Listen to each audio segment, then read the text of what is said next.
Hi, I'm John Meacham, the host of Cadence 13's new podcast, Fate of Fact, on how America and its political parties got to where we are today.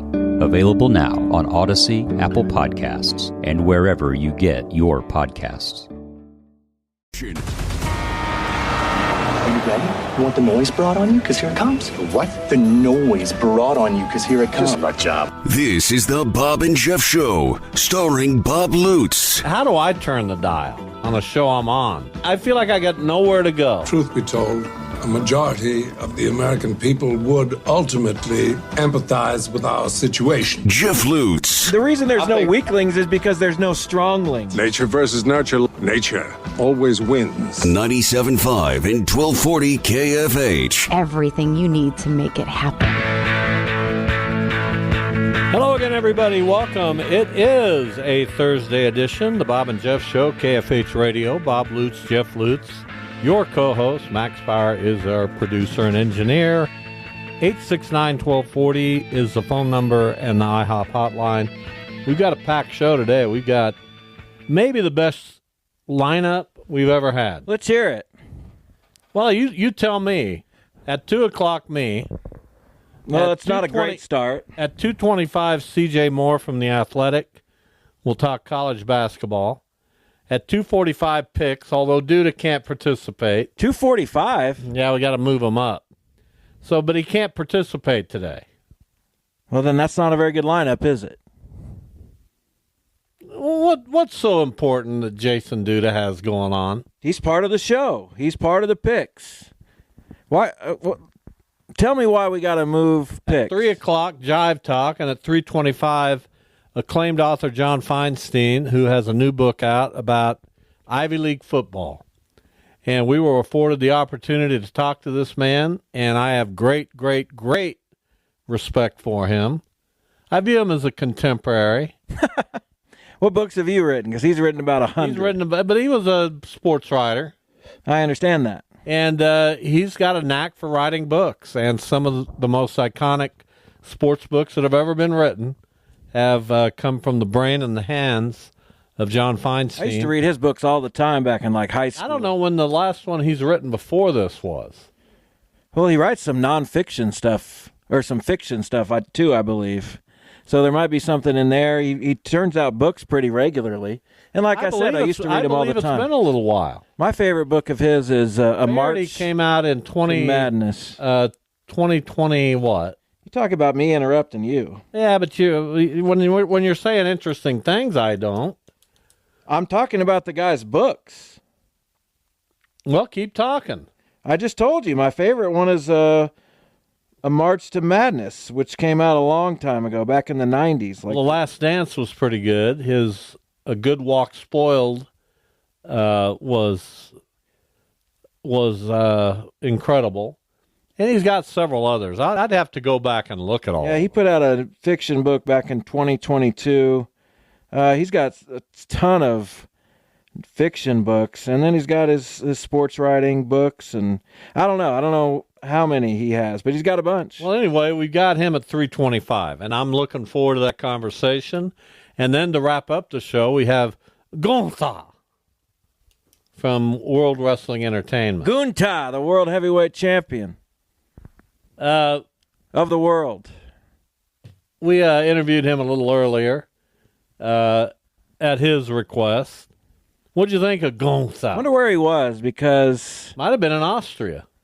He's not in Austria. He might be. Well, when I asked him a question about Austria and learning, I don't want to give it away, but he mentioned here in reference to yeah, because they did tape Raw for next week, this past Monday, to give the people, the talent, some time at home for the holidays. His home's Austria. Yeah, he might be. No, it is. It's where he grew up. He might live in Florida now, for all I know. Well, the way he made it, now I picked up on this, you didn't. The way he made it sound is he's in Austria. Then he might be in Austria. All I know is his phone connection wasn't great. But we get past that. Well, we made it work. The last guy we interviewed, Dominic Mysterio, not a great phone connection. What's going on with these WWE folks? They do the best they can. I hope this doesn't get back to him. I'd like to interview more of those people. Who would you love to have on? If you could pick one. One wrestler? Yeah. Duh. Who? I don't know. Roman Reigns? Yeah, absolutely. Would he be interesting? Oh, he'd be the most interesting. I don't know. I don't Or know do you if he think would he's or too not. polished and too corporate now? I don't know if he would or not. Well, that's who I want to talk to, my tribal chief. I'd like to talk to Sami Zayn. That'd be a good one. I'd enjoy that. Jey Uso. There's a lot of interesting. Nah, Sammy'd be the one. He is so good. Haven't we interviewed him before? No, we haven't. I've interviewed Randy Orton. You cowered away. That was 40 years ago. Wasn't that long? You were 20, 19, 18, 20. What so were you? More than 20 years ago. It's crazy that he's been around that long. Walked into our studio. He sure did. I went and had got an him. entourage. Not really, just another guy with him. No, I went and got him from outside. We had a great talk before. So No, you didn't. I didn't feel like I needed. You didn't have a good We talk. had a wonderful talk. You walked down the hall where he had just done an interview on one of the other stations. Oh, I and- remember getting him from outside. Is No, that you not didn't how get it him from was? outside. You sure? Yes, I'm positive. He'd just done an interview with whatever. I thought I brought him in to do all the interviews with the other. You didn't.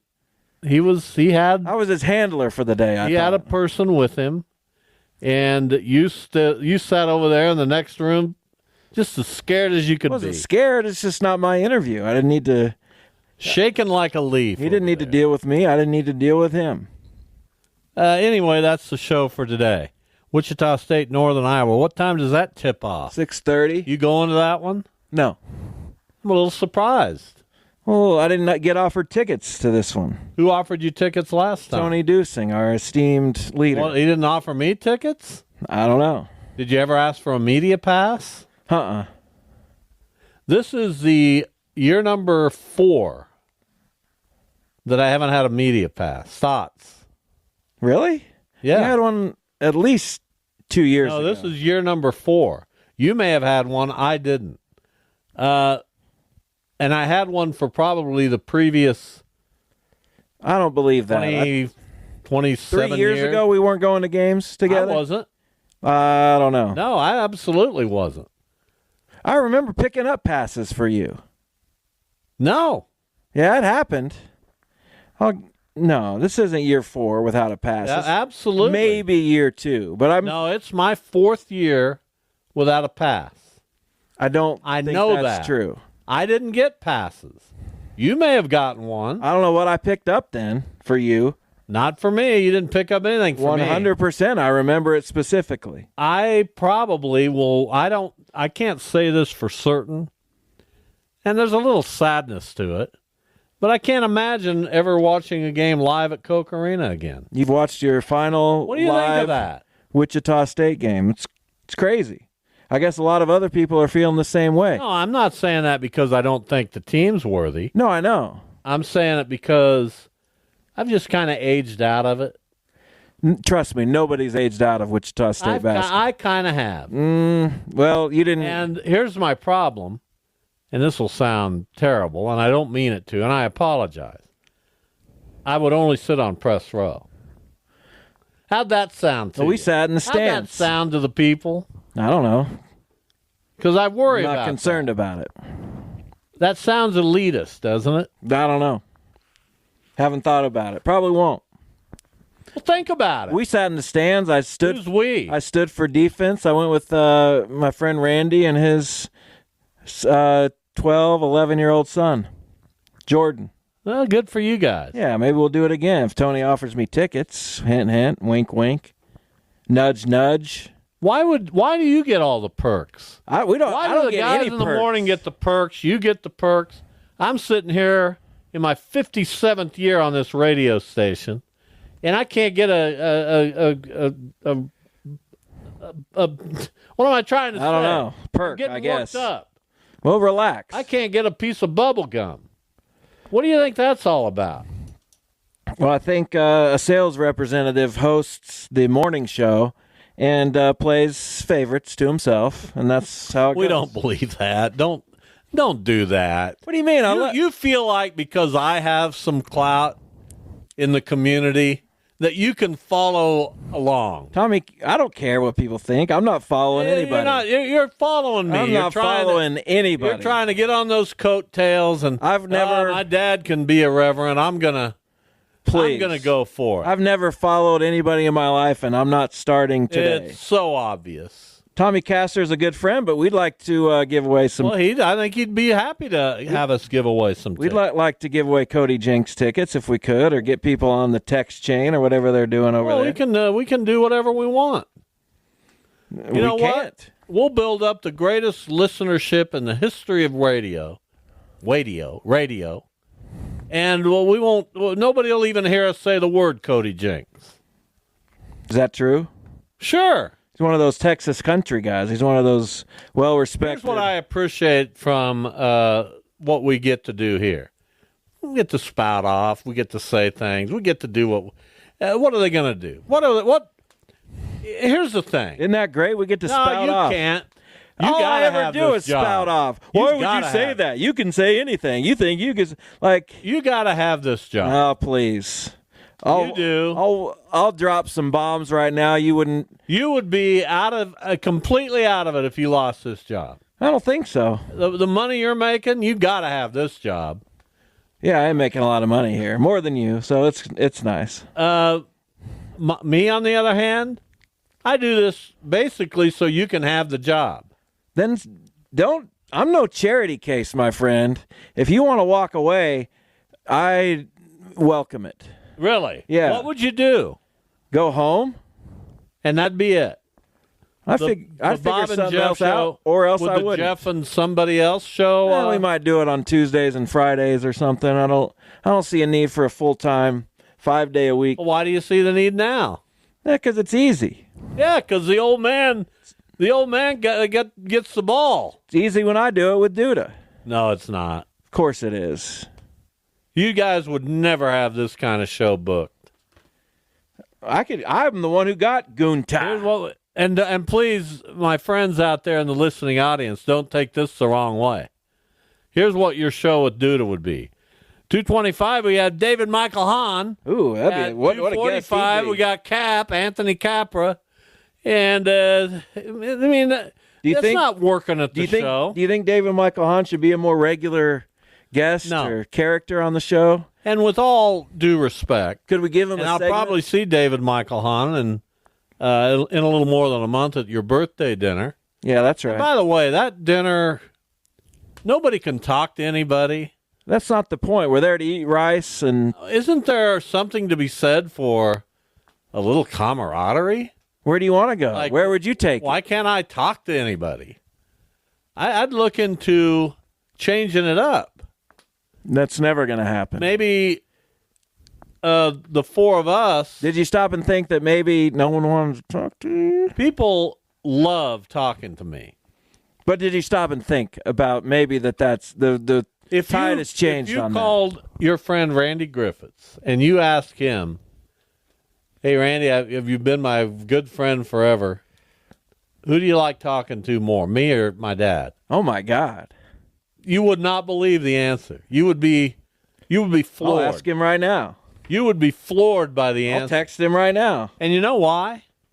Because I can talk to him about his stuff. I go right to his wheelhouse. Yeah, but people don't always like talking about work, you know? That's not all you do is talk about him coaching baseball. I tap into his personality and the things he wants to talk about. If he had one, I'd tap in. Yeah, but he sure likes you, though. That's straight Rickles. Straight Rickles gets a laugh from the audience. Well, I can't hear the audience. Exactly, and it's me. Do you think Randy would chuckle at that, what I just said? Now, Brian, his father's listening. He text is. me, Brian, if you found that funny. He didn't. And don't text me if you didn't. That way it's clear. How do we know he's listening? He always listens. Loyal. A lot of people listen a lot, but not everyone always listens. I'll get a text from Brian anytime. Okay, good luck. Surprised it hasn't happened already. He's probably listening on a little bit of a delay. You know, I like to give people credit when credit's due. And I just want to mention, so when people do things, they don't do it because they want to be acknowledged. They don't do it because they want me to get on radio and talk about it. They do it out of the goodness of their heart. And the Newman baseball program, their coach is Drew Moss. He has purchased some baseball gear, batting gloves, some other stuff, bat bag for 3 of our players for Christmas and Thanksgiving. And it's kind of a deal they do over at Newman with the baseball program, and I wanted to mention it. It's quite a deal. I appreciate that. And those 3 players will learn about this at some point, and we're happy about that. Thank you. That's really cool. So there you go. There's who I am. I can go from being all over Randy Griffiths to making the audience Mr. weep. Touchy-feely. Yeah, it's disgusting. That was disgusting? A little bit. Talking about Newman? No, not that, but just you think the touchy-feely aspect. We don't need that on this show. Well, I do it a lot. We go after each other, and let's go. Well, I don't mind going after you. I don't want to go after anyone else necessarily, except, boy, Brian's not texting me. I wonder if I hurt his feelings. You must have, calling his son. I don't like that. His oldest son, Mr. No Personality. No, I said, well, you said you try to delve into his personality. And he said, well, if he had one, I'd do that. Same diff. Now, that was funny. Not funny when you said it, but funny when I said it. Okay. I believe you. Shockers tonight. Do they win? Yeah. Do they win? What's the line on that game? I don't know. Probably around what it was for Montana State. Close to double digits. Maybe even creeping into double digits a little bit. I wouldn't think so. Northern Iowa lost by 20 at home to UC Irvine. Yeah, it's 7.5, which is about what I would put it at. And I would take the Shockers all day. Okay. But that's what I had in mind. I thought 8, but 7.5 is close. Yeah, I think the Shockers will probably cover that, although Northern Iowa was always decent. Florida, they've fallen off a little bit in more recent years. To some degree. They did beat Doug Gottlieb's club. Oh, that's good. They did a public service by doing that. Is he at Milwaukee or is he at Green Bay? Green Bay. Yeah, they didn't beat his club. They beat Milwaukee. Well, then maybe he did beat. I don't know where he is. Northern Iowa was held to 22 points in the second half of their most recent loss, 80-60 to UC Irvine. I don't know if you want to be losing by 20 to UC Irvine, although UC Irvine is off to a 3-0 start with wins over Chapman, Loyola Marymount, and Northern Iowa. Last 4 years, they're 63-59, Northern Iowa. Yeah, I'm not putting them on a pedestal, but it's going to be cool to have an old Valley foe in, much as last night Missouri State was in to play the Shocker women, and Missouri State came out with a win. I don't like to hear that. Well, whether you like to hear it or not is irrelevant. Our friend Terry Nooner deserves better than us getting on the air and giving it to Missouri State.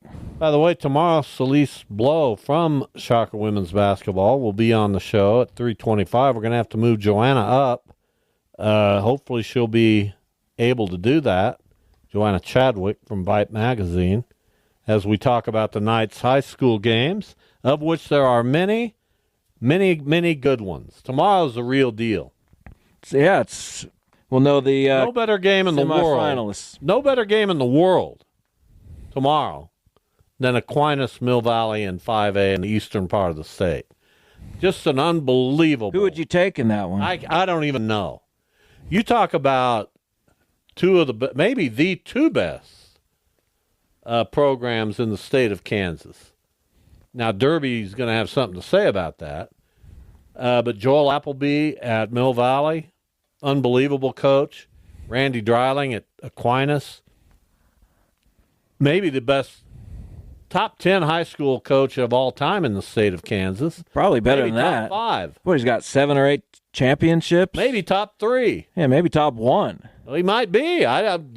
You wouldn't get much of an argument. You got the Bartas. Who else? Eddie Creel. Yeah, he's up there. Randy Dreiling, of course. You got a few of them. Who was the Smith Center coach for? That was Roger Barta. Barta. Yeah. And his son Brooks did a lot of good things. Played. He was a good player. Still a good coach at somewhere in Topeka. I don't know. I don't know. I don't know why you do that to me. I didn't do anything. You trigger my brain. I thought he was at Silver Lake. No. Who was at Silver Lake? C.J. Hamilton for years and years. And he'd be in the discussion. He's in there. All right, time for a break. We got a busy one. C.J. Moore from The Athletic will join us. He was at the Champions Classic in Atlanta on Tuesday night.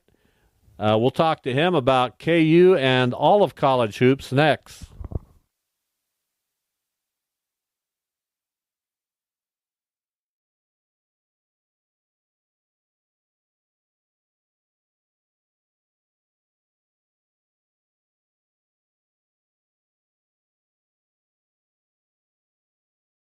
Hi, I'm John Meacham, the host of Cadence 13's new podcast, Fate of Fact, on how America and its political parties got to where we are today. Available now on Odyssey, Apple Podcasts, and wherever you get your podcasts.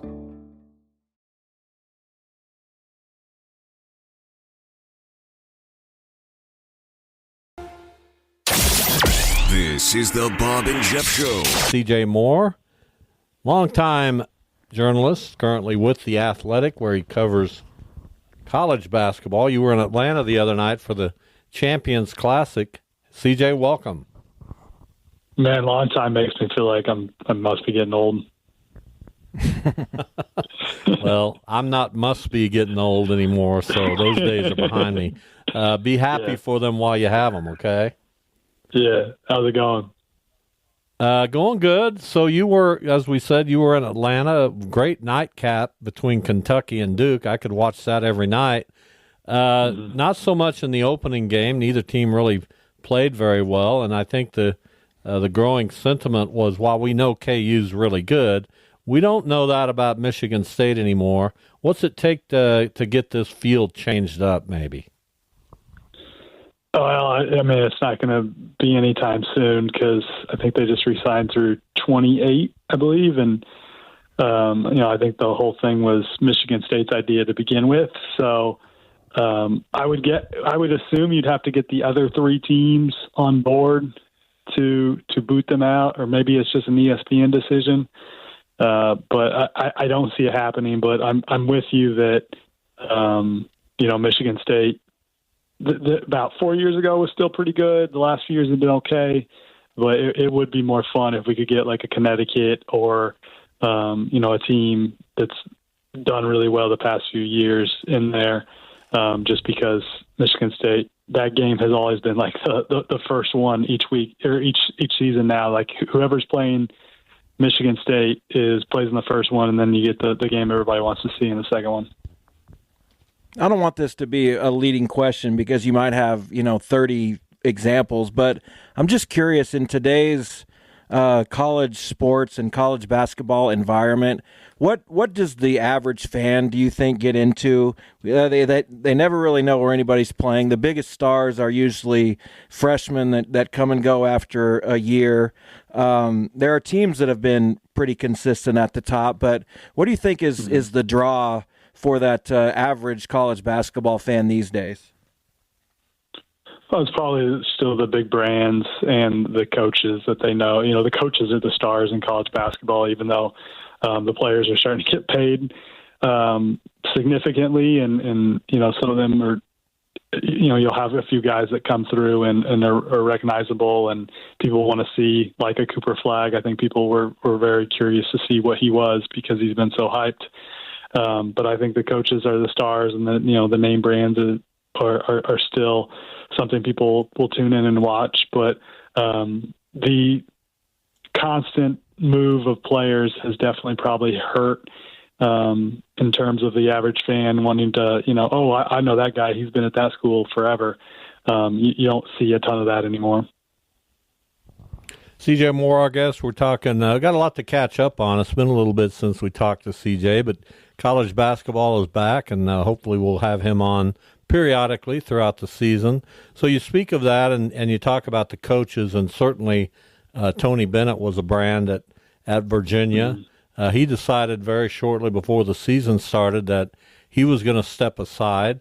By all accounts, he had grown weary of the current state of college basketball as it pertains to transfer portal and NIL and all those changes. How many coaches currently in the game would pat him on the shoulder and say, "Man, I get it"? Quite a few. I mean, I've talked to several since that. We'll ask, was that it? Was it the NIL? Was it all that? And say, yeah, it probably was. And they say they get it, but I think a lot of them still love the job. Still, it's still a really, really coaching college basketball is still a pretty good way to make a living.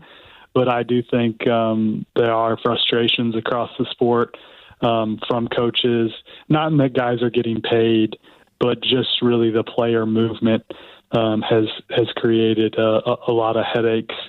And I think that the NCAA would be well served in maybe getting a few more coaches in the door when they have meetings, when they make decisions on things, and letting them have a little bit more say, because a lot of them, even the guys that are Hall of Famers, will tell you they don't feel like they have as much pull as they'd like. Wanted to ask you about Wichita State, and they've beaten two teams that get to NCAA tournaments fairly regularly in Western Kentucky and Montana State. Not sure how impactful those wins will be later on in the season, but to you, over the first two games, has Wichita State begun to prove what they can be this year? Well, I'll be honest with you. I haven't had a chance to watch them yet. I will be. I'm planning to go to the game in Kansas City against St. Louis here in a couple of weeks. But I haven't got eyes on them yet. But, I know Western Kentucky has been a pretty good team for, is usually relevant, and they've got a first-year coach. And, their second game, they lost a close one to Grand Canyon, who I think Grand Canyon is one of the best mid-major teams this year. They're still without Ty and Grant Foster, who, people around Kansas know because he played at KU for a year, but they're still without him, so he's their star, but they're still a pretty good team. I know they played Baylor pretty close in the secret scrimmage, so I think the fact that to be able to go on the road and win at Western Kentucky was a statement, but it's still really, really early. I don't want to go too far after two games. Fair enough. CJ Moore with us from The Athletic. So let's talk about the Big 12 and KU and K-State. But first, a general question about the Big 12. Is it going to be as knockdown, drag-out as it looks like it's going to be? Currently, the 16 teams in the Big 12 have played 42 games. They've won 39 of them. And a couple of those losses were high-profile losses. Baylor lost to Gonzaga. Houston lost to Auburn. Arizona State? I'm really looking forward to seeing how this shakes out. Yeah. So you got two of the three losses are to Gonzaga and the other one to Auburn, who, I have those two as top five teams in my rankings. So I think the league's going to be really, really good. It's deep. The middle is pretty strong again. I thought last year that the top wasn't actually. I thought Houston was good and like a national title contender when healthy, but usually you have two or three teams in the Big 12 that you think have a chance to make a Final Four. I didn't think the top was as strong last year in the league. I thought it was actually kind of a little bit down. The depth was still good, but I thought it was a little down at the top. I think this year that's different. Houston looks awesome. Arizona looks really good. Hadn't played anybody yet, but plays Wisconsin tomorrow, so we'll get to see. KU's off to a pretty good start. Iowa State hadn't played anybody, but they got most of their leading scorers back. Texas Tech is looking like one of the best offenses in the country. Again, hasn't played anybody but Cincinnati. Those two teams I think could be really good. Baylor's good. And then BYU has maybe the best freshman in the country. And I say that while having watched Cooper Flag as well. I think this kid, Igor Dimin, is right there with him. He's a Russian kid that they got, 6'9" point guard who is just awesome. I encourage people to watch him play. He's really, really fun to watch. So I do think the league is better than last year, and it, all those teams I named, I would expect to make the NCAA tournament and be pretty tough to win at their place. CJ Moore with us. Let's get to KU here, and then maybe K-State. KU has already got wins over North Carolina, Michigan State. They have Duke coming up on the 26th of this month. They play Creighton. They play North Carolina State. Why did he load up? Now, he's played a good schedule in the past, but why do you think Bill Self loaded up this year? I think it's just kind of they had to return one to Creighton, so it ended up being this year. The Duke game, I think anytime he can play a brand like that, he will. So I don't know that it was intentional and like really, really loading it up in this particular season. But, I don't think Bill's ever scared to play a good schedule. He knows his team's going to be an NCAA tournament team. It's a lot of times those schools that are kind of feel like they're on the bubble even going into the year that want to, beef up their win-loss record before they get to conference. So, he's never afraid to play anybody, and I think some of it is just circumstantial. And like NC State, while they're coming off a Final Four, like that's not a very good team. Yeah, we were talking yesterday about Bill Self, and never really has a ton of depth, or never really maybe even wants to. Pretty comfortable playing 6 or 7 guys. Do you think 8 is the number this year? That's kind of been what he's been going to early on. Do you think that gets trimmed, or do you think maybe even some other players begin to work their way into that mix? I think Shaquille Moore, the transfer from Mississippi State, who's been hurt, he will be in the rotation. I'm pretty confident. Bill says he's his best defender. He likes him a lot. I think he'll be part of the rotation once he gets back. Now, does that cut into Diggy Coit's minutes? Probably. Does he get pushed out of the rotation? I don't know.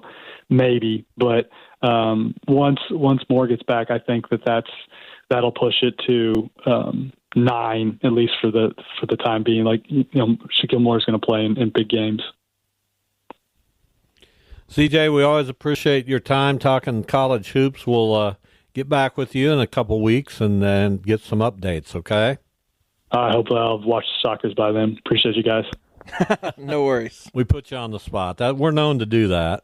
But that's the way it goes. Thank you. Take care. Bye-bye. CJ Moore from The Athletic. I knew when you went down that path. I tried to be a little general, but I guess I didn't pull it off. What are you going to do? Well, I mean, you're just, you're going to do what you do. And whether I like it or not. Well, we knew we were going to throw a WSU question in there somewhere. Well, yeah, we need to. But the problem is they haven't played a game yet where CJ would watch it. No, not really. But that was kind of my point. These kind of name programs they have on their schedule, how many of them are even good this year? It kind of remains to be seen. We know K-State is, but is Minnesota? We think K-State is Minnesota? Is St. Louis? No, Minnesota's not good at all, and St. Louis lost all their best players. Injured. Avila. No, yeah, he is at St. Louis. Dang. I was thinking I heard you talking about St. Louis the other day with Duda, and this is where the show... What did I say? This is where the show falters. What did I say? Aware that he'd been hurt, and that's okay. He wasn't hurt. He'd been playing. No, he twisted his ankle. Well, then he twisted his ankle. And he's been out, and those are things that, Man, I can't just follow everything, okay? I don't know who you think I am. Why do I know it? Well, I don't know. You have Twitter. That helps. Well, I mean, I pay attention. I'm happy for you. Next time Ravi Avila has a health update, I'll be right on top. All right, let's get to picks, as we do every week. Normally we have Jason Duda in, but he has something going on, mysterious, who knows. We'll get him going. Jason Duda has taken a commanding lead. He has? Over you. What happened? It's really become a two-person race. The rest of us will try. Well, how many more points does he have? He's got about 20 more points than you do. That can't be right. Let's start. Where do we start, Jeff? I sent these out Tennessee, to you earlier. Georgia. I don't know why in the world you can't help a guy out. Right, Anthony? How are you? I literally just told you. I'm here. I'm here. I'm doing all right. All right, let's go to Tennessee, Georgia. By the way, Anthony, you won the week last week. Congratulations. Georgia giving 10.5 points at home to Tennessee. I'll start this one. I'm not very impressed with the Georgia Bulldogs at the moment. I like Tennessee here for 4. Jeff. Yeah, this line scares me, but it seems like any sane person would look at what Georgia has been doing lately and run from a potential double-digit victory over Tennessee. I've got the Vols for 6. Jason Duda picks Tennessee for 3. Max? Jeff, you trailed Duda by 16, by the way. Oh, that's Max, I keep the official book. Thank you. Max is better at it. Doesn't have a clue. Okay. Who wins every week in our game? Max did. He won last time. Yeah, he's now 1-70. Go, Max. Who do you have? Yeah, I don't trust Georgia lately either. And 10.5, I'll take Tennessee for 2. And big fella Anthony, who do you like in this one? I'll take Tennessee for 5. Everybody going on the Volunteers. Jeff with the most confidence. Next up is Colorado at home against Utah. I just picked this game because it's Colorado, and they're an 11.5-point home favorite against a Utah team that put up a good fight against BYU. Jeff. These picks are presented by FanDuel, America's #1 sports book. Utah's athletic director making a fool of himself lately, talking about how he doesn't even really want to be in the Big 12, basically. So here's a game that isn't really a Big 12 game. It's an old Pac-10 game. It's a Big 12 game. These teams have been all in every conference. So with some familiarity, I think Utah hangs in, and I've got them for 3. Utah for 3. Jason Duda picks Colorado for 4. Thinks they'll win by a couple touchdowns. Sure Max? could. Yeah, Colorado's good at home, and I like them for 8. That's my 8 ball this week. Uh-oh. Wow. Well, that makes me think. Anthony. Yep, Colorado's at home. Utah is sucking on sour grapes, blaming the officiating. So, yeah. God, he's good. I'm taking Colorado for 8 as well. Wow. You know, we've been doing these picks a long time. The vocabulary and the words you come up with, it's a breath of fresh air after the guys I've been picking with for a lot of years. Right, Jeff? Yeah. What'd you say? Utah. Golly, why? Colorado for 6. I'm on an island. Yeah, you are. I don't know why you picked that. Who knows? Missouri at South Carolina. Both of these teams still ranked. Missouri has only lost 2, same as South Carolina. The SEC is a wild scramble. South Carolina at home giving 12.5. Duda picks South Carolina for 1. Max. Yeah, Mizzou's been up and down, so I'm going with the Gamecocks for 4. Duda picked the bonus game. He picked the wrong bonus game. What are you going to do? What are you going to do with Duda? I mean, the guy's got to have a little bit of intelligence. You think so? I was pretty clear, wasn't I, in what the bonus game was? Yeah, looks like it. Well, he's got the bonus game being K-State. So I'm going to just switch the 2 entities. And get Anthony, what do you have on this game, Mizzou and South Carolina? Like you say, Missouri's been up and down. They're playing on the road, 12.5. That sounds like a large spread. So my confidence is I'm going 3 on the Gamecocks. Wow. Yeah, Missouri living on the edge without their quarterback. That's a lot of points, but I'm going to pick South Carolina for 1. Jeff? Frankly, this is not a game we should have picked. I don't think. They're both ranked teams. I don't think anyone on this panel cares. Both ranked teams. Who cares? It's South Carolina, both still alive Missouri. for the college football playoff. Be serious. Both still in the hunt. If either of these teams makes the college football playoff, sardines. And that's a guarantee. All right, write that down, Max. I will eat 7 sardines. Thank you, Max. If either South Carolina. Well, just make the pick. I'm right I don't care. South Carolina for 1. Next, Kansas visiting BYU. BYU, strangely, this line is odd to me. Only 3.5 points. We start with Max. I like BYU at home. Thin atmosphere. I'll take BYU for 3. KU's been too up and down.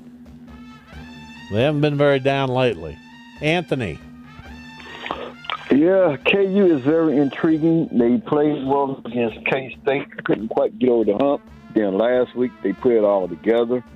And KU has nothing to lose and more credibility to gain in this. So I'm taking KU and I'm laying 4 on them. 4 on Kansas. You know, I just have that feeling about this game that Kansas is going to rise up. BYU's not going undefeated in this thing, I don't think. Or they will. They still got Colorado to play, don't they? No. Who do they have left? I don't know, but it's not Colorado. No, because I don't know. And I'm not. That should be the name of this show. If I Bob knew, and I don't know show. If I knew, no offense, I'm sure the listeners will be like, "Well, you host a sports show." If I knew who BYU played next week, I'd re-examine my life. Anthony, who do they play? That's nice. Who does BYU play next after KU? I don't know. Yeah. In the new show. Well, welcome to the I Don't Know Club. You're all fired. Good. I got KU for 6. Or I'm sorry, I got KU for 7. That's how confident I am, Jeff. That's pretty crazy. BYU's at home. Need I say more? BYU for 5. And Duda has KU for 8. Oh, my God. What's he done, a complete flip? I don't know what he's doing. Next, we have K-State at home against Arizona State. Arizona State getting 9.5 in Manhattan. We start here with Anthony. I'll go 6 on Kansas State. All right. 6 on K-State. I like K-State too here. I know Arizona State's pretty dangerous, and I'm not really sold on K-State, but I like them for 3. Jeff. Following a bye week at home, they'll put something together. K-State for 7. 7.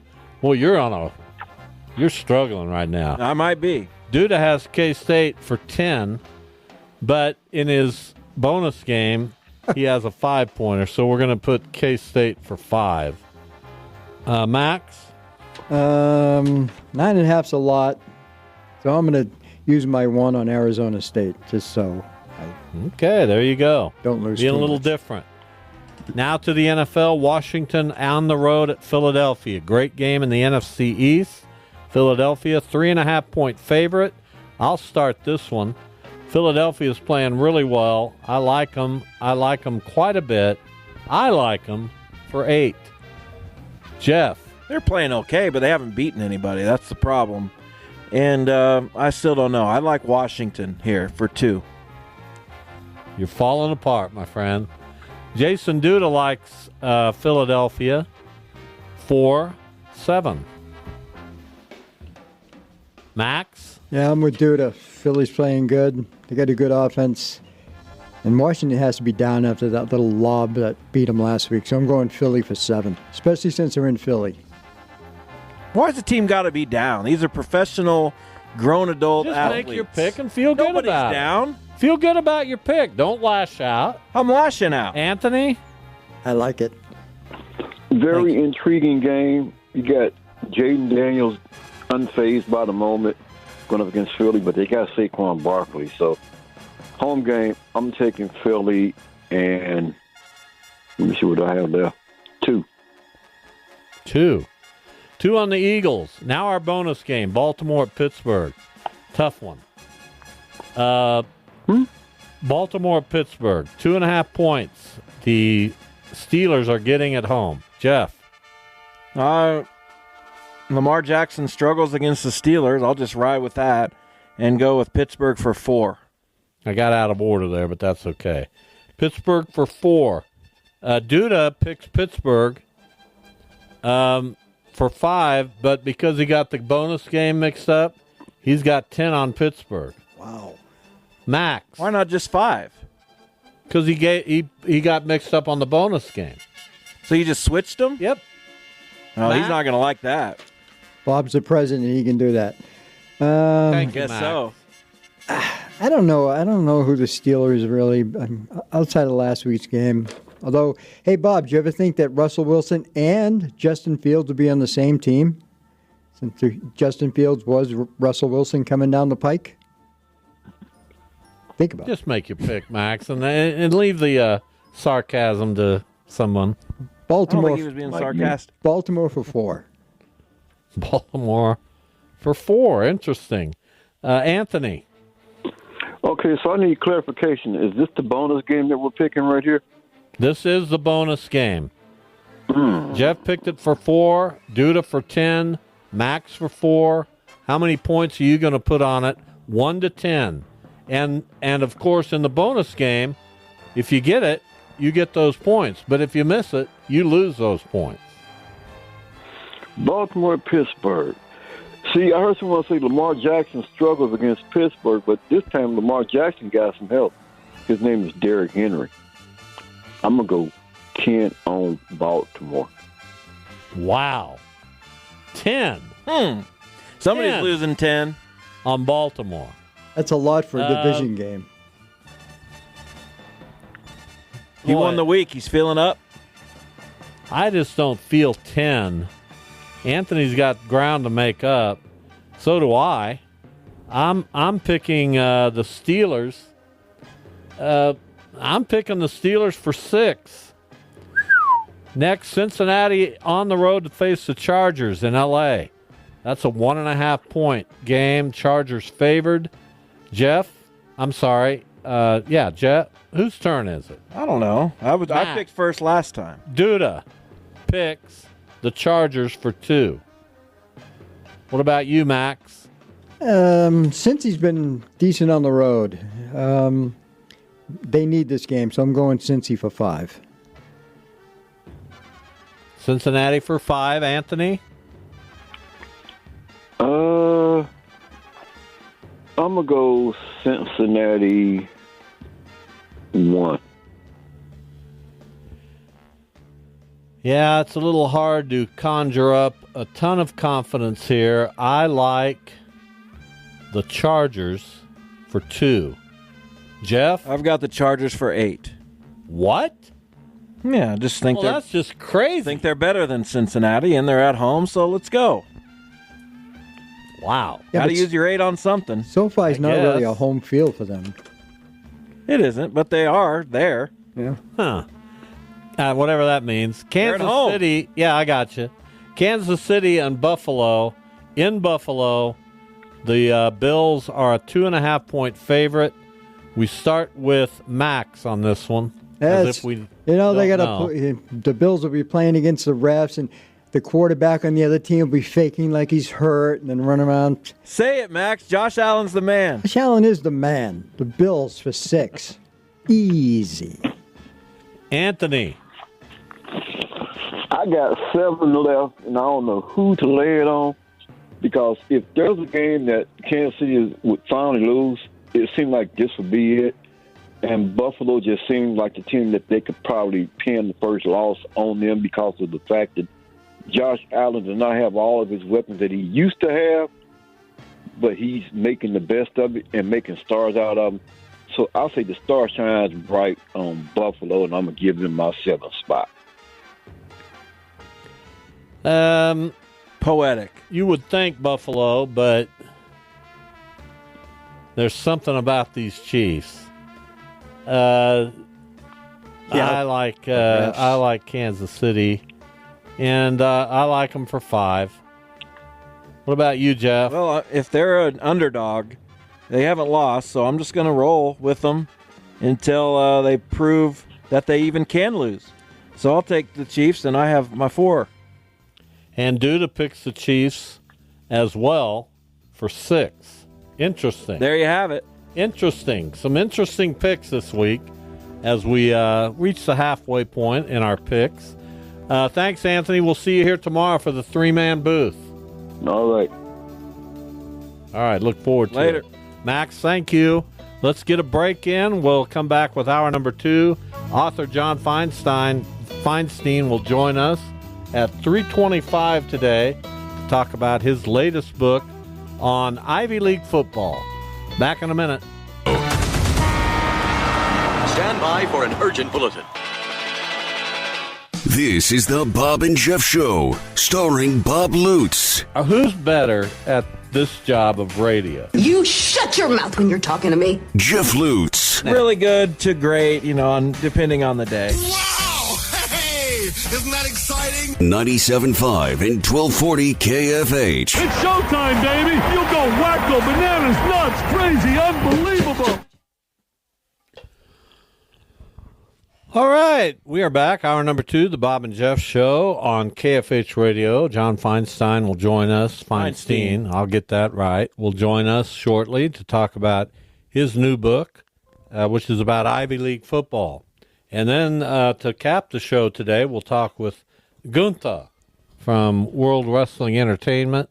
He'll be part of the crew. I don't think it is World Wrestling Entertainment. It's just WWE. I'll call it what I want. He'll be in Wichita on December 9th for Monday Night Raw. He'll be wrestling Damian Priest for the World Heavyweight title coming up at Survivor Series War Games on November 30th. Yeah, that's a good one. Who do you think the 5th member of the teams are going to be? Don't know. Will we have the gathering here at the Hacienda for that one? I assume so. Our friends, the Griffiths, who, by the way, no text from Brian after. Yeah, I got one from Randy, though. After my insult to Randy. Yeah.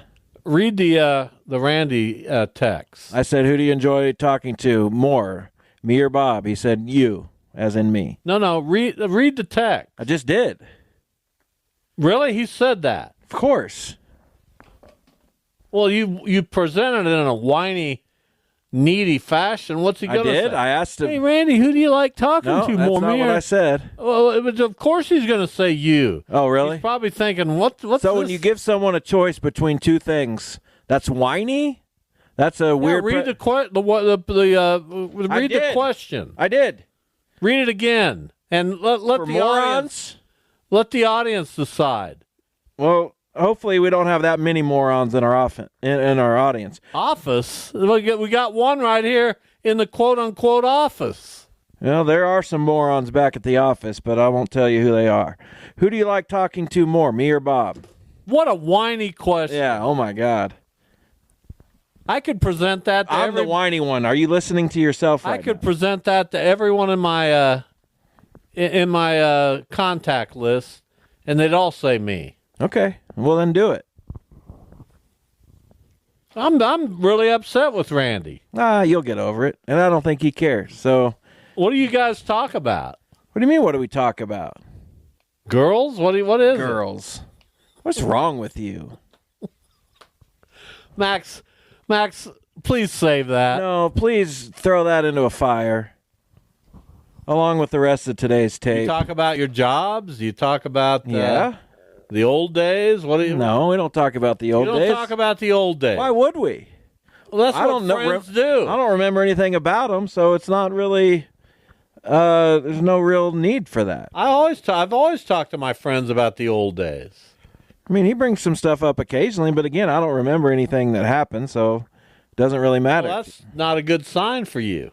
No, it's whatever. Not a good sign. It just is what it is. I remember everything. I move forward. I remember the stuff that is happening now and that I need to know today. Name one of my, you know several of my friends. By the way, I was just conversing with one on Facebook, Who? Mike Klein, who I went to school with and was a very good friend.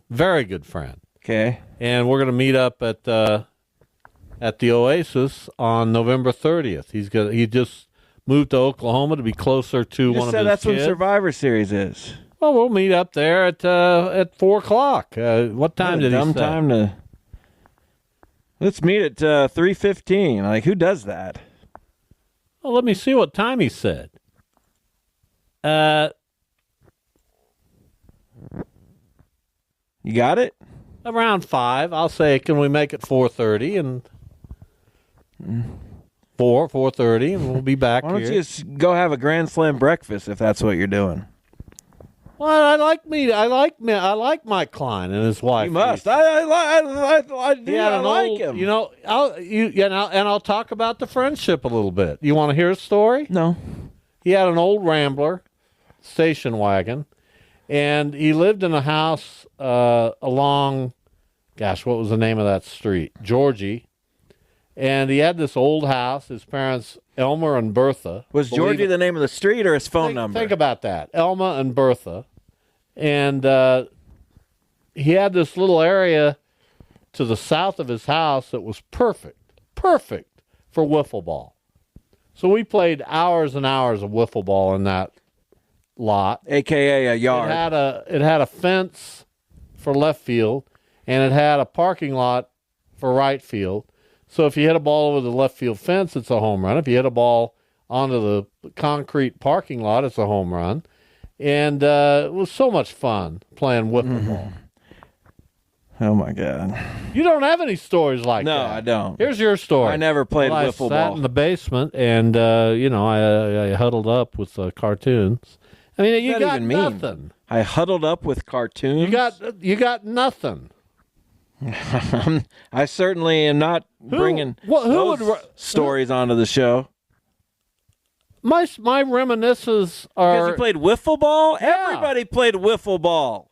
Give me something unique. He was a Minnesota Twins fan, so his favorite player at that time, and he always accentuated Walter the Johnson. last name, Gene Roof. I like mine better. Or was it Phil? It was Phil Roof. Yeah, whatever.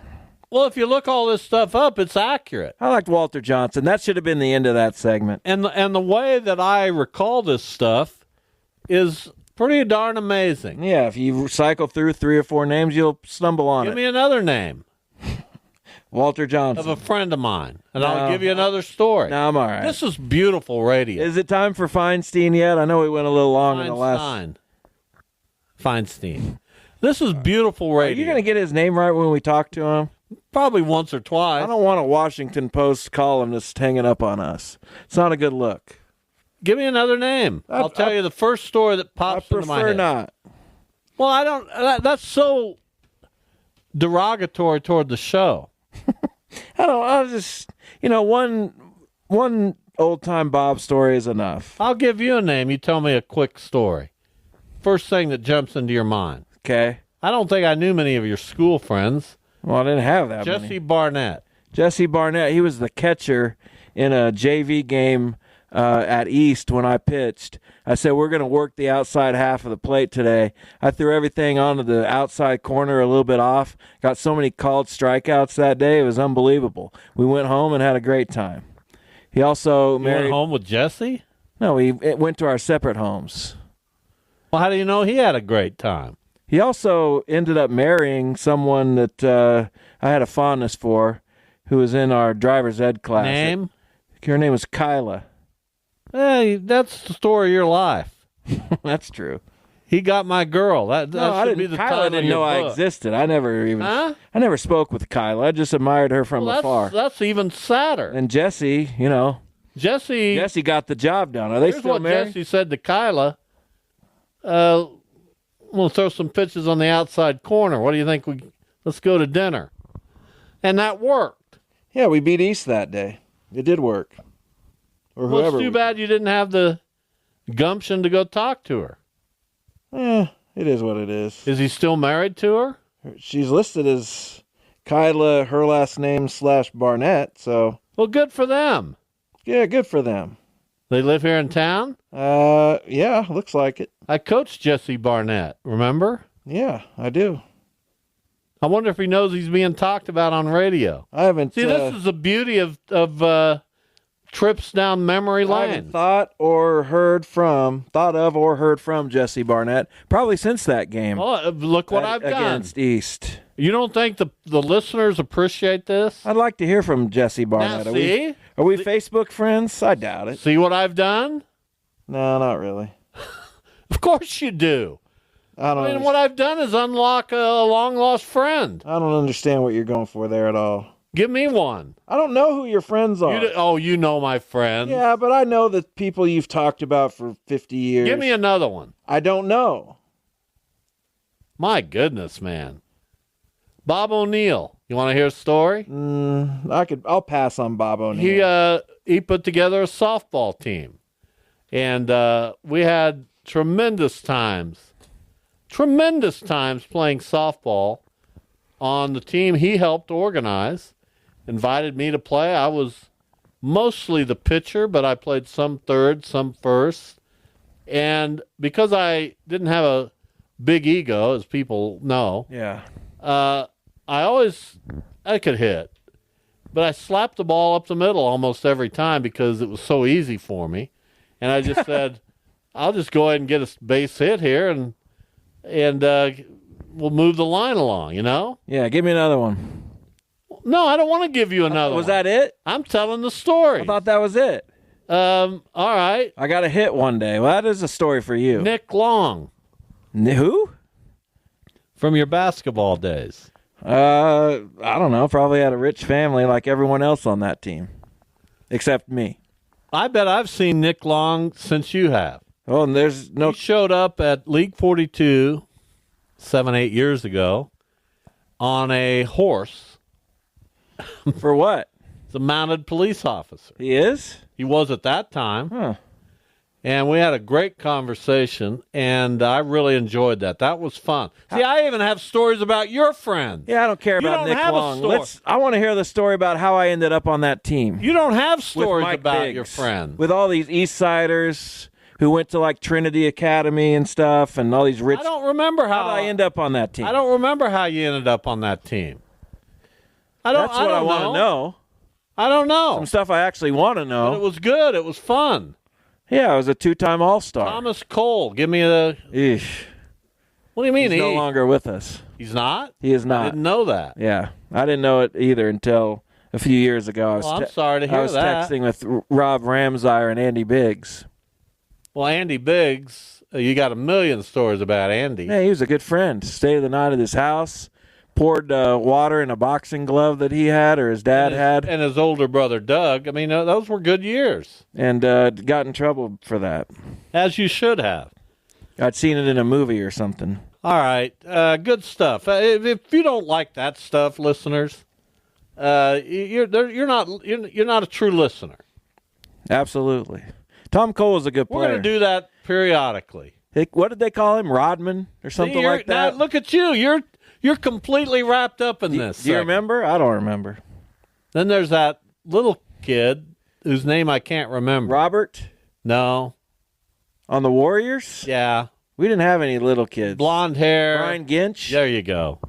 Sat next to his sister in meteorology class. And, again, another missed opportunity. What are you going to do? That's the perfect class for small talk. What do you think of the weather? Those clouds sure look interesting. Yeah, and instead, you just sit there. And she specifically sat next to me every day. Ridiculous. What a coward. Isn't that crazy? There's no better place to talk weather than a meteorology class. We didn't talk weather. We'll take a break, come back. John Feinstein will join us. One of the great authors, really, of our time.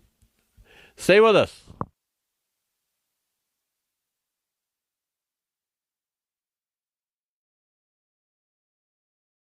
Hi, I'm John Meacham, the host of Cadence 13's new podcast, Fate of Fact, on how America and its political parties got to where we are today. Available now on Odyssey, Apple Podcasts, and wherever you get your podcasts.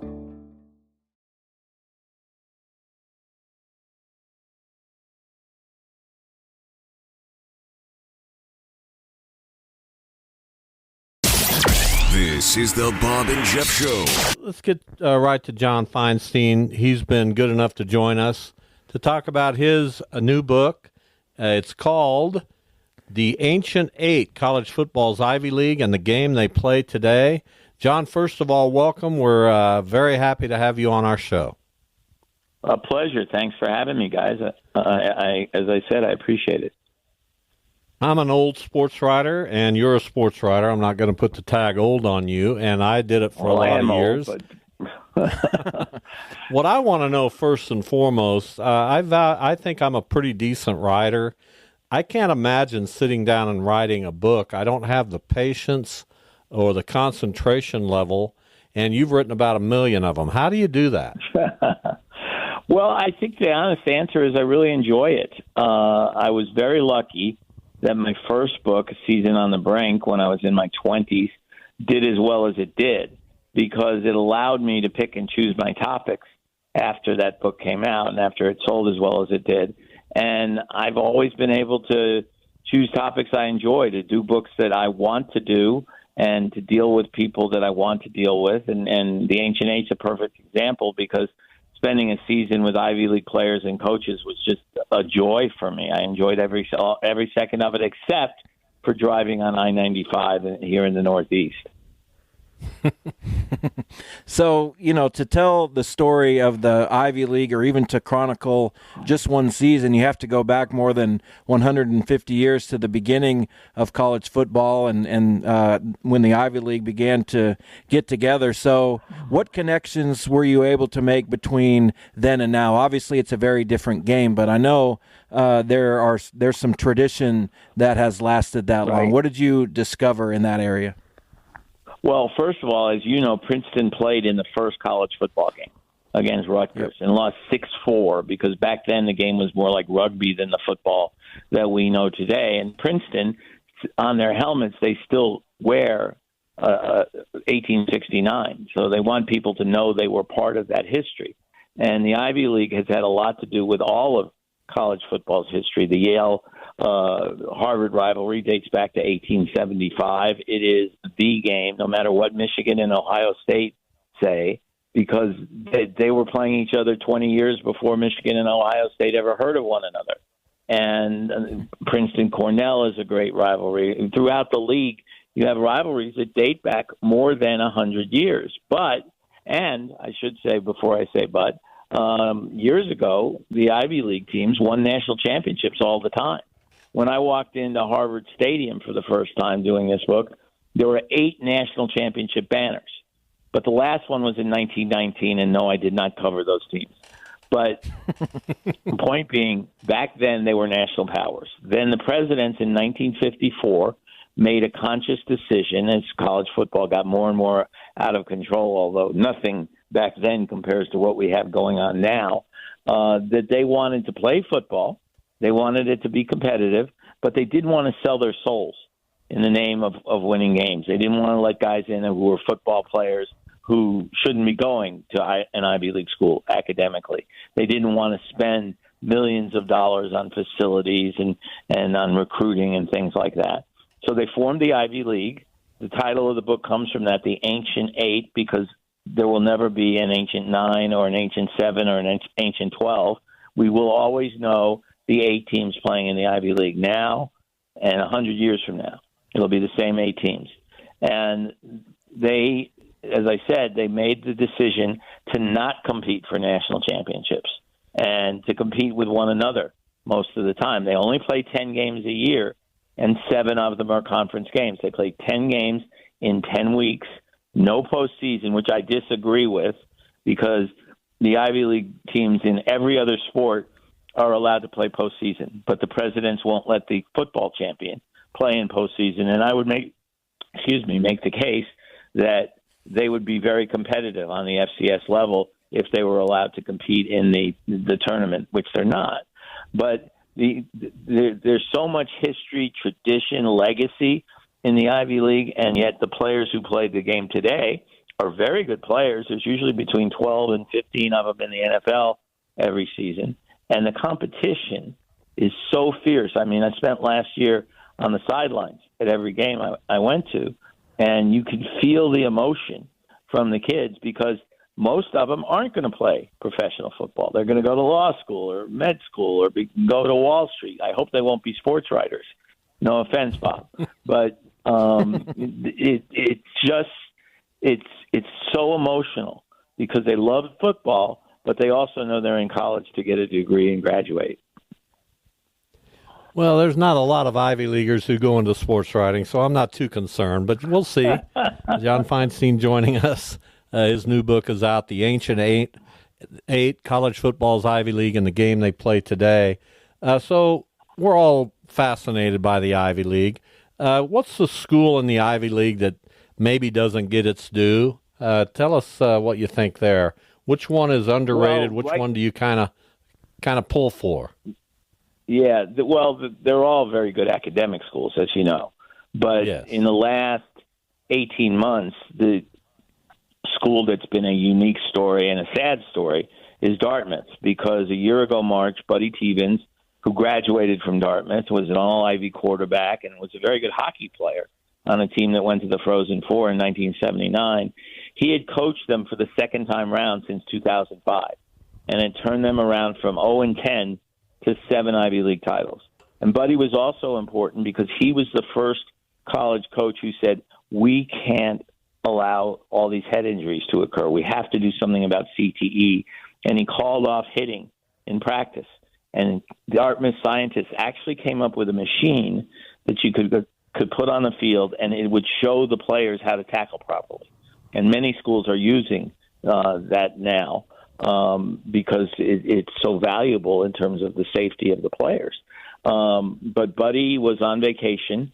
I had already spoken to him about doing this book, and he was very, like all 8 coaches, he was very excited about it and was all for the project. And 2 weeks after I had that conversation with him, he was riding his bicycle home from dinner in Florida with his wife on vacation, and he was hit by a truck. And he barely survived the accident, lived for 6 months, but eventually died from all those injuries the week before Dartmouth's home opener last season. And I was in the locker room that day, and the talk that Sammy McCorkle, who was then the acting coach, gave to his players still gives me chills just to think about, because he was so firm about what Buddy would have wanted from the players and how proud he already was of the players and how they had handled his injury and losing another player, Josh Valera, starting offensive lineman, to cancer. Josh died the day before Buddy's accident. So they'd been through so much.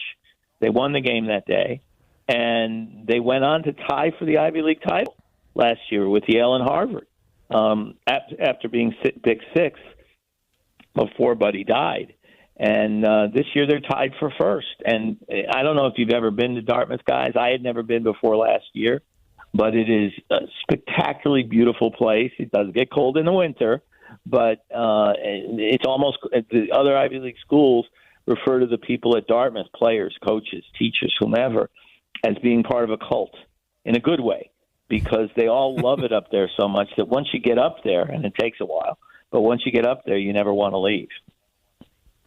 Wow. So, you mentioned that these teams were vying for national championships, and who in that era, or longer than an era, it stretched out for a little while, who were some of the central Ivy League football figures of those times, and was there one who maybe even rose above the rest as kind of the central figure? Well, one of the last ones who was a contender for the Heisman Trophy, 2 of the last ones I'll give you, Cosmo Iacovazzi, who played out of the single-wing offense at Princeton in 1962. The team went undefeated, and there were 2 prominent players signed by the New York Jets that year, Joe Namath and Cosmo Iacovazzi. So that's certainly being a part of history there. And then in 1971, you guys might remember this, Ed Marinaro finished second in the Heisman Trophy voting while at Cornell, and probably should have won, and went on and played for the Minnesota Vikings for 10 years. And then afterwards, you might remember, went on to be a very, very successful actor on Hill Street Blues. And his son, Eddie, who's a wide receiver, is at Cornell right now. He's in his senior year. Wow, that is amazing. Talking with John Feinstein, whose new book is out about the Ivy League and its football programs. I want to backtrack to you mentioned Season on the Brink, and talk about hitting the ground running with your first book. Of course, the story about Bob Knight and Indiana basketball. First of all, what made you jump into that fire at such a young age? And then secondly, how did you feel when Bob Knight passed away? Well, I was very sad. I mean, he had a sad death because he had dementia. And the last couple of years of his life, he really didn't know where he was. I don't know if you ever saw tape of his when he finally returned to Assembly Hall in Bloomington almost 20 years after he'd been fired. And you could tell just looking at him on television that he wasn't well. So it made me sad that he died the way he did.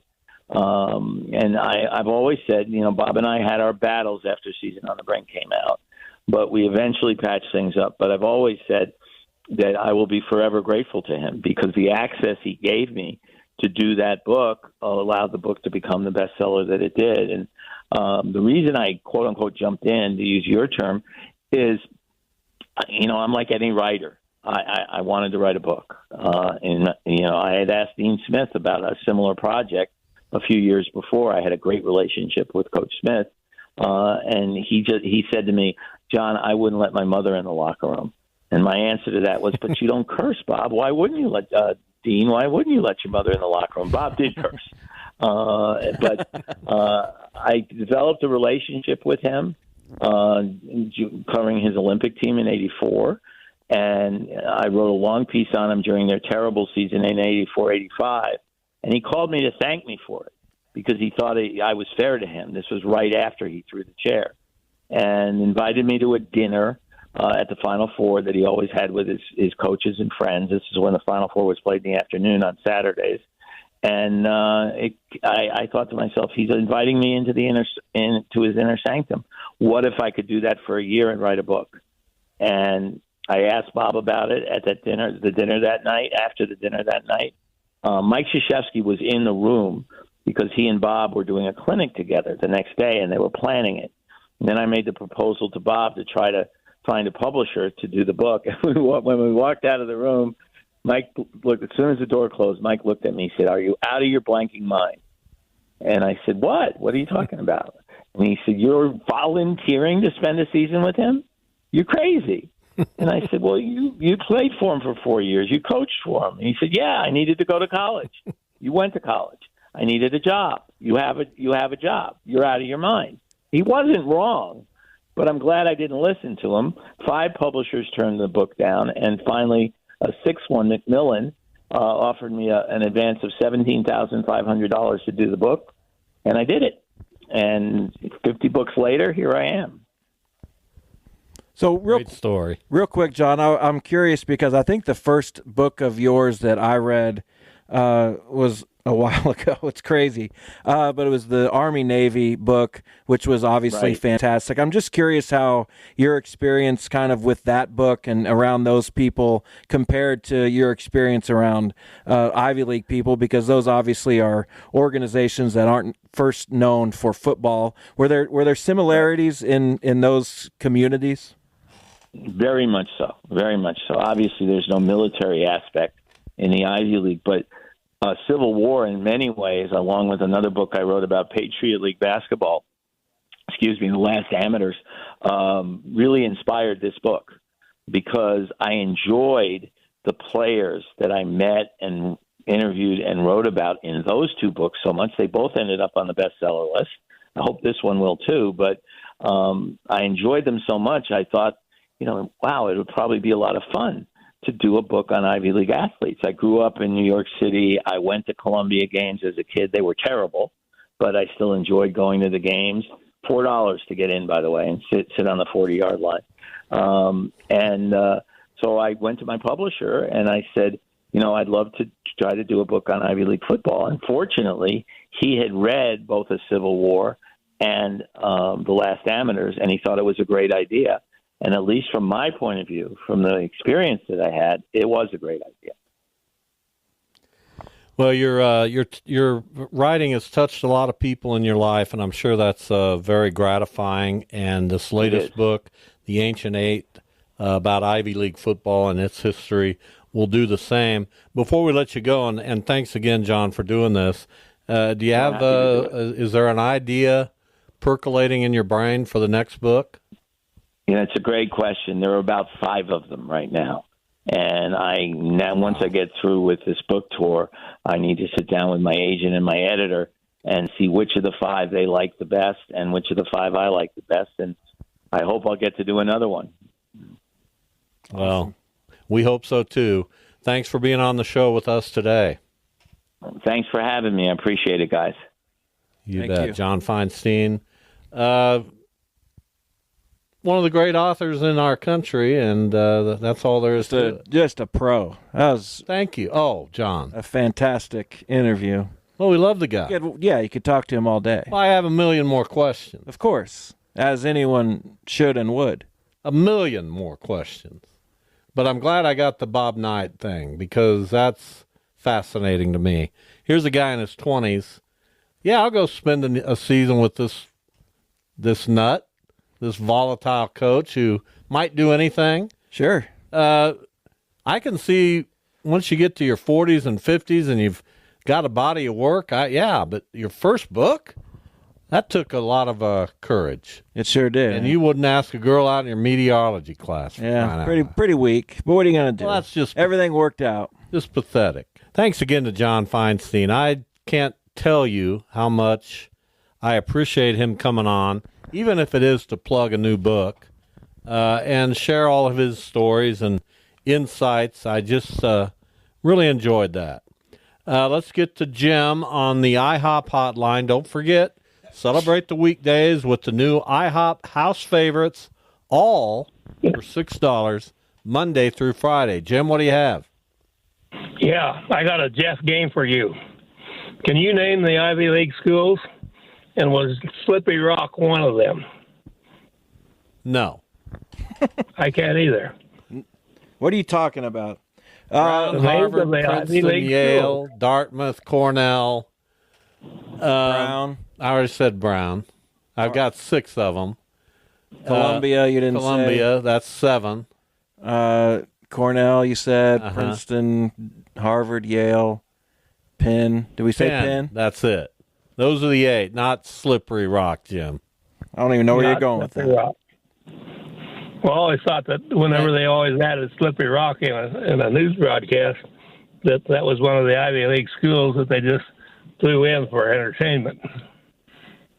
Well, Slippery Rock that's not one of them. Slippery Rock is not. I think you were watching a different program. Slippery Rock is in that vicinity.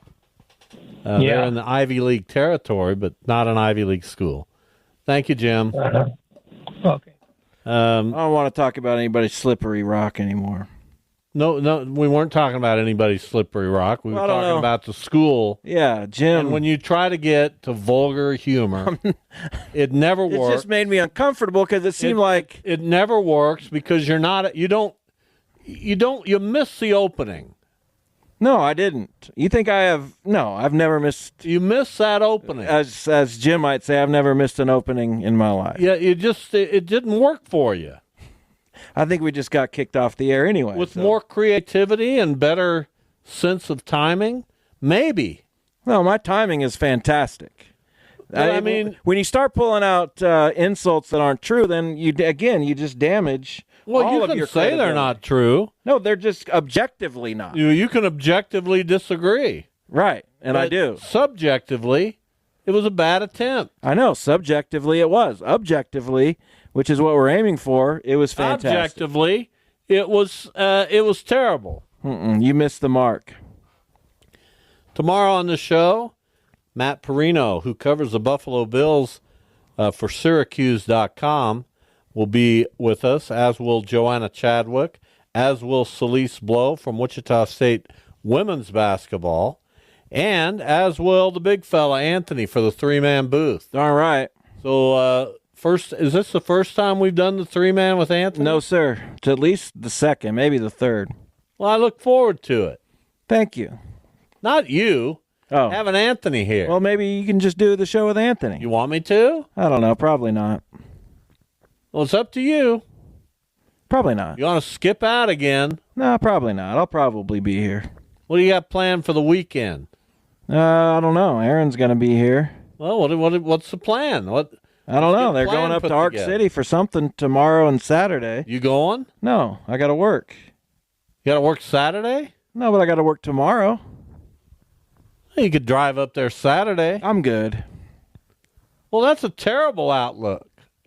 It's nothing I need to attend. It's all good. Well, your daughter's home for the weekend. Yeah, and they'll have a wonderful time. I'd want to spend as much time around her as possible. Nah, she can do her own thing. And when you went away to college, we'll hang out tonight. You lived at home.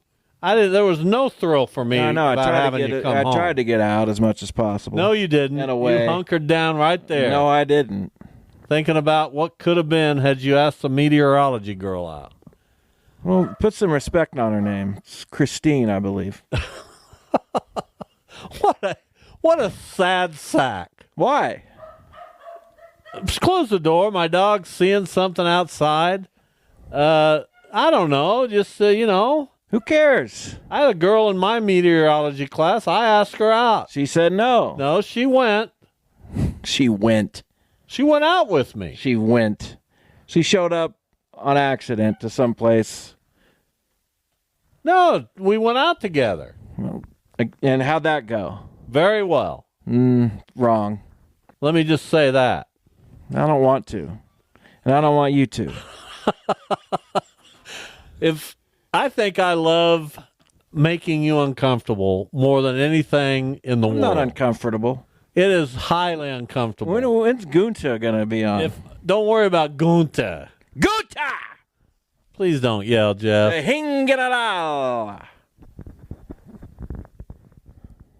I swear, This is me, man. I do this at home. I don't know what you think is going on here. Don't do it here. There's hard. decorum here. No, there shouldn't be. There's a way to carry yourself. There shouldn't be. And try to be respectful.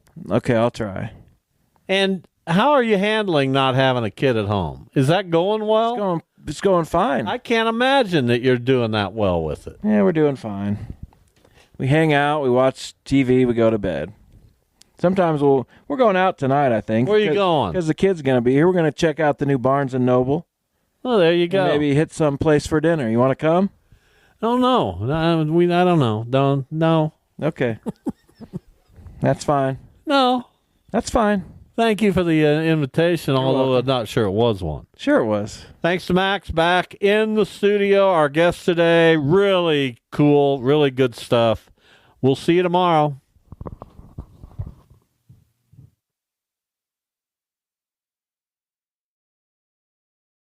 Hi, I'm John Meacham, the host of Cadence 13's new podcast, Fate of Fact, on how America and its political parties got to where we are today.